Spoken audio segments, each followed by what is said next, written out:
One believes his rival is undeserving of everything he's achieved. He believes that while he had to fight for every opportunity, his rival had everything handed to him. The other believes he is just as deserving, if not more deserving, of his place at the top. What begins as a rivalry over success soon becomes something much more personal. A story of resentment, a story of betrayal, a story about crossing the line.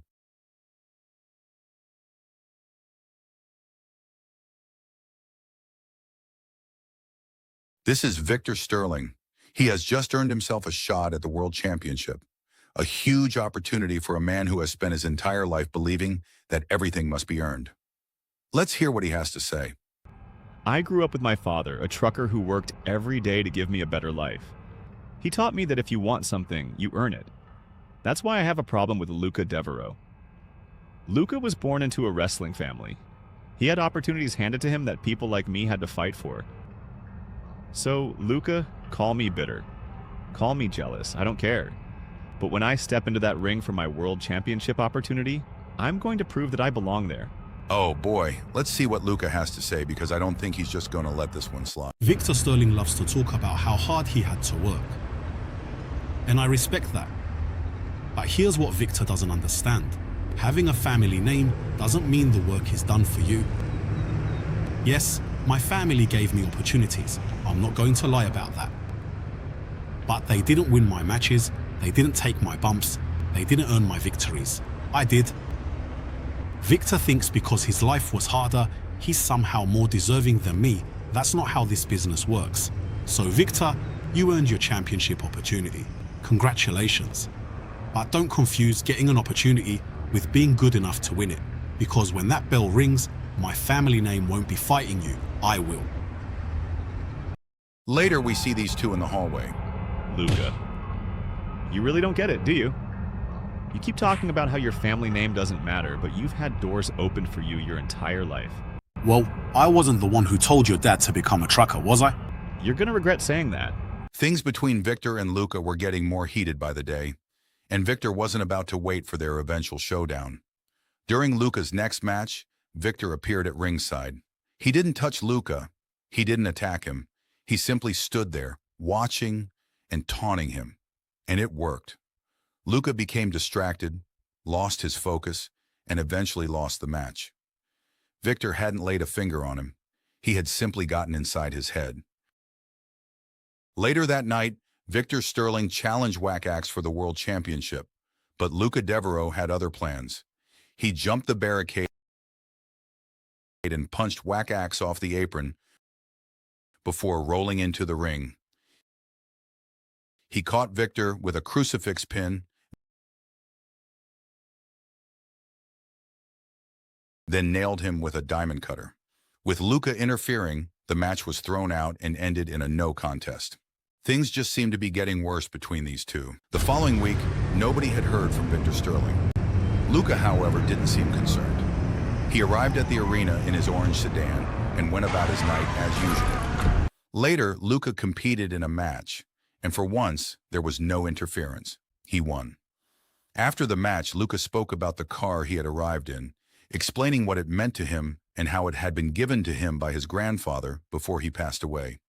But then, the Titantron suddenly came to life, and there was Victor Sterling. You've spent your whole life being handed things, Luca. Your family gave you opportunities.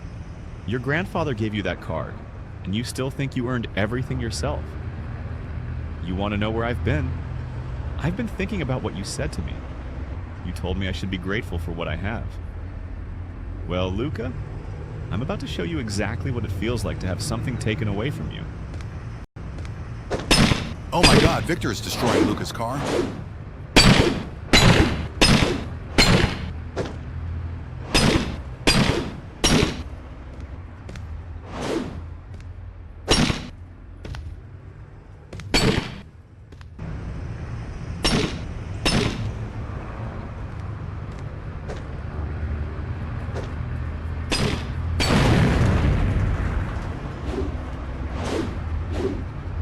Luca had finally had enough. Enraged by what Victor had done, he went onstage and attacked him. The rivalry had officially crossed the line.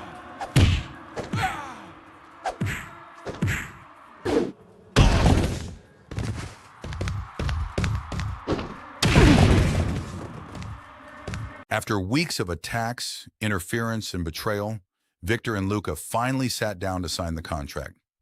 Surprisingly, neither man attacked the other. Instead, they talked about everything they had been through, the lines they had crossed, and the pain they had caused each other. They both knew there was only one way to settle this: a Falls Count Anywhere match. No rules, no safe places, just Victor Sterling and Luca Devereaux, with everything on the line. You hurt me. I hurt you. At this point, there's nothing left to say. I agree. See you at the match. I'll be there. The moment the bell rang, everything changed. No more insults, no more interference, no more distractions. Just Victor Sterling and Luca Devereaux. Both men put everything they had into the match, delivering an incredible technical performance. After everything they'd been through, they were finally settling it in the ring.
In the end, both Victor Sterling and Luca Devereaux gave everything they had. After everything they had been through, they put on an incredible performance and proved why they belong at the top. Victor may have won the battle, but Luca proved his point. His family name didn't wrestle that match for him. He did. And although tonight wasn't Luca's night, this isn't the end of his story. He's still young. He still has plenty to learn and plenty of room to grow. As for Victor Sterling, he finally proved that he belongs at the top. This rivalry may be over, but the stories of Victor and Luca are far from finished. I'm Catrixx. Thank you for watching.